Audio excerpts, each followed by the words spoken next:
Hey everybody. So back when we learnt about looking at the particles in a chemical reaction, you might have noticed that some of the reactions didn't seem to balance. So here's one that we looked at last time, and we said that this reaction involved hydrogen, which is H2, reacting with oxygen, which is O2, and it makes water, H2O. Well, you might have noticed that there were two hydrogens that went into the reaction as a reactant, and two hydrogens came out. But two oxygens went in, and only one oxygen seemed to come out as a product. So you were right. When we first learnt reactions, these weren't actually balanced. So the way we wrote them is correct, but we need to do something else to balance them.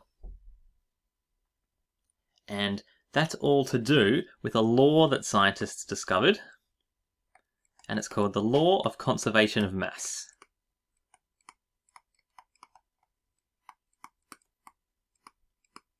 So really simply, the law of conservation of mass just means what you put in to a reaction must come out at the end of a reaction. So it sounds really simple. Here's a really common example of how to demonstrate the law of conservation of mass. So if you do the classic experiment where you mix vinegar and baking soda, which is an acid and a carbonate, well, those are both a liquid and a solid at the start, so they'll react down at the bottom. But remember, that reaction makes a salt, and it makes water, and it also makes carbon dioxide.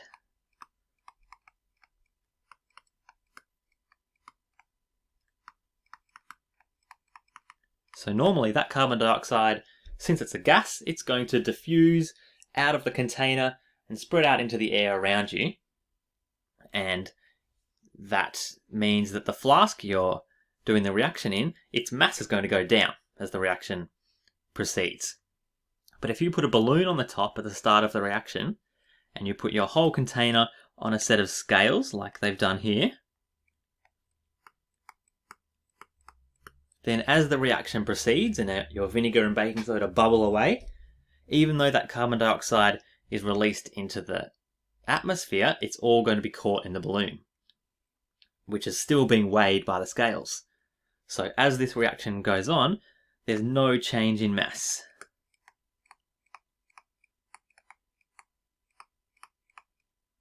So that's an example of the type of experiment scientists did hundreds of years ago. And they realized, okay, whatever we're putting into the reaction, it always weighs the same at the end.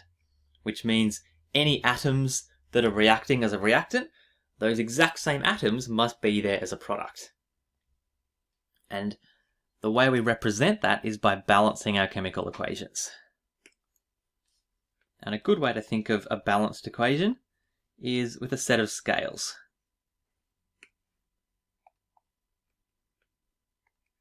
Because whatever atoms you've got as your reactants, they must weigh exactly the same as whatever's coming out the other end as the products. So always think of it, either side of the arrow must be balanced in terms of mass and number of atoms. Okay, so here is actually the balanced version of that reaction to make water. So if we now added a second hydrogen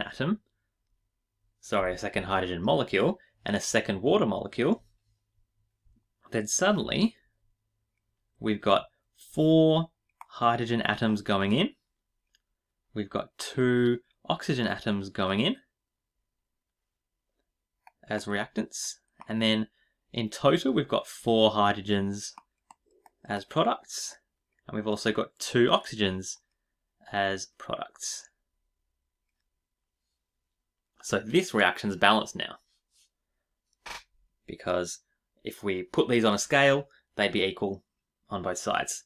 So the way we actually balance it in the chemical equation is we need to write numbers in front of the molecules. So we know that we had hydrogen molecules, which are H2, we knew that we were also adding O2, which is oxygen, and then we knew that it was making H2O, which is water.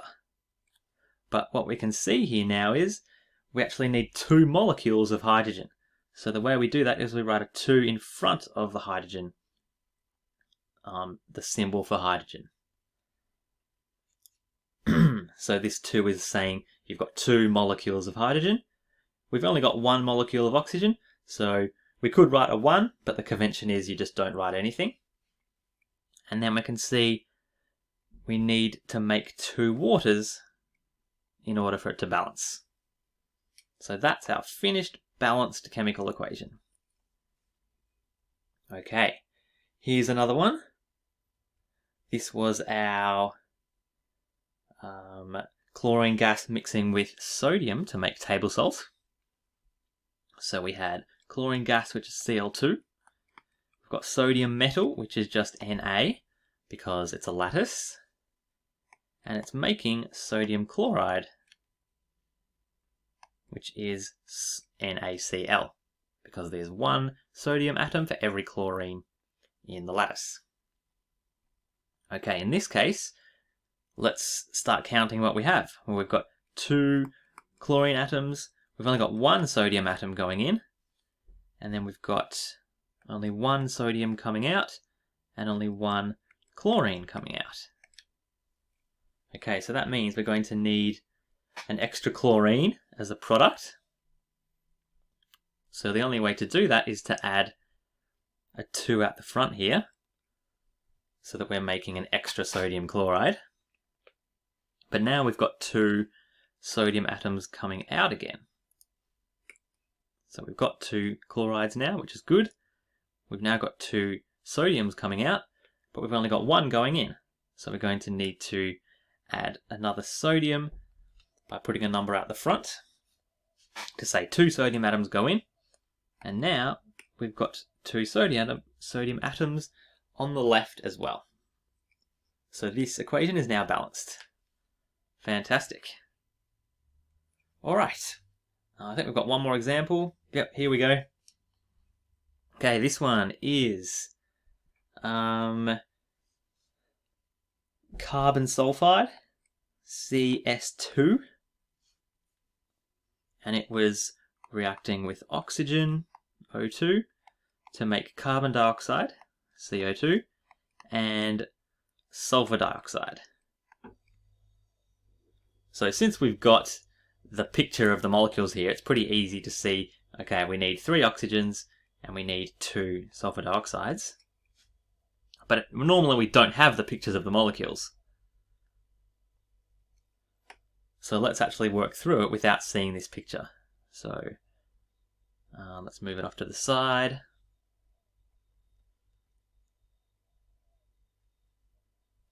All right.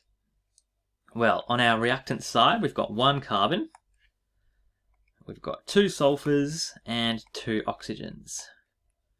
Then on our products, we've got 1 carbon, we've got 4 oxygens, because there's 2 in carbon dioxide and 2 in sulfur dioxide. And we've only got 1 sulfur. Okay, so it's a bit of trial and error from here. I would be saying though, we've got 2 sulfurs as reactants. Let's make sure we have 2 sulfurs as a product.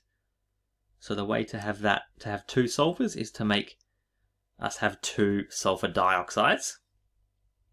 So now we've got 2 sulfurs, but now we've got 6 oxygens as a product. Okay, well, our carbons are balanced, our sulfurs are balanced, 2 and 2. The only thing is the oxygens, because we've got 6 here as a product, we've only got 2 as a reactant. Well, it's easy to get to 6 oxygens as a reactant because oxygens come in pairs because they're diatomic. So we're going to need to have 3 oxygen molecules to get us to 6 oxygens. So we can balance the equation by writing a 3 out the front, and that's going to give us 6 oxygens. So in terms of our scales, we've balanced the reactants with the products. So this equation is now balanced. Okay, That's an introduction and a few demos of how to balance chemical equations.